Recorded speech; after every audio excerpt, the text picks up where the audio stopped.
D കൂയ് ഇവിടില്ലേ? ഞാൻ വന്നു. ആ വന്നെങ്കിൽ അവിടെ തന്നെ ഇരുന്നു. അല്ല പിന്നെ നീ ബിസി ആണെങ്കിലേ ഞാനും ബിസിയാ. അവന്റെ ഒരു ജാട. ഇതാരാ വേറൊരു മെസ്സേജ്? ഓ അങ്കിള് എന്തോ കാര്യമായിട്ട് കൊറേ ഫോട്ടോസ് ഒക്കെ അയച്ചിട്ടുണ്ടല്ലോ. ഇതെന്നാ മലയും കാടും ഒക്കെ. പക്ഷെ അങ്കിൾ എപ്പോഴും ഗുഡ് മോർണിംഗും ഗുഡ് നൈറ്റും ശുഭദിനവും ശുഭരാത്രിയും ഒക്കെ അയക്കുന്നതാ. ഇതുവരെ ഞാൻ ഒരു റിപ്ലൈ പോലും കൊടുത്തിട്ടില്ല. ഈ പ്രാവശ്യം റിപ്ലൈ കൊടുക്കാം. അങ്കിളെ ഈ ഫോട്ടോസ് കൊള്ളാലോ. ഇതെവിടെ സ്ഥലം? മതി, അങ്കിളിന് സന്തോഷം ആയിക്കോട്ടെ. ഡി കൂയ് മെസ്സേജ് നോക്ക്. ചേടാ ഇവൻ ഇപ്പോഴും മെസ്സേജ് അയക്കുന്നുണ്ടോ? ഉയ്യോതെ അങ്കിള് വിളിക്കുന്നു. മെസ്സേജ് കണ്ടിട്ട് വിളിക്കുന്നതായിരിക്കും. എടുക്കണോ? വേണ്ടല്ലേ? അല്ലെങ്കിൽ എടുത്തേക്കാം. ഹലോ അങ്കിളെ. ആ മോളെ.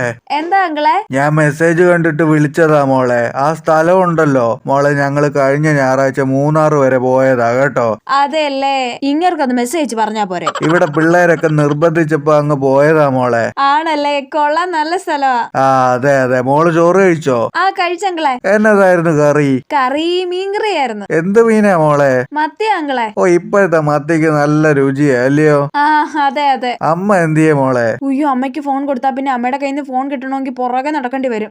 അമ്മക്ക് വിളിക്കോ അങ്കിളെ? ആണല്ലേ, മോളിപ്പൊ ഡിഗ്രി അല്ലയോ? ആ അതെ. ഉയ്യോ അവൻ കോൾ ചെയ്യുന്നു. പരീക്ഷയൊക്കെ കഴിഞ്ഞോ മോളെ? ഇല്ല അങ്കിളെ, പരീക്ഷയുണ്ട്. അങ്കിളൊന്ന് പെട്ടെന്ന് കട്ടാക്കിയാ മതിയായിരുന്നു. ഇനി ആരെയാ വിളിച്ചെന്ന് ചോദിച്ചാൽ അവൻ അടി ഉണ്ടാക്കും, ഉറപ്പാ.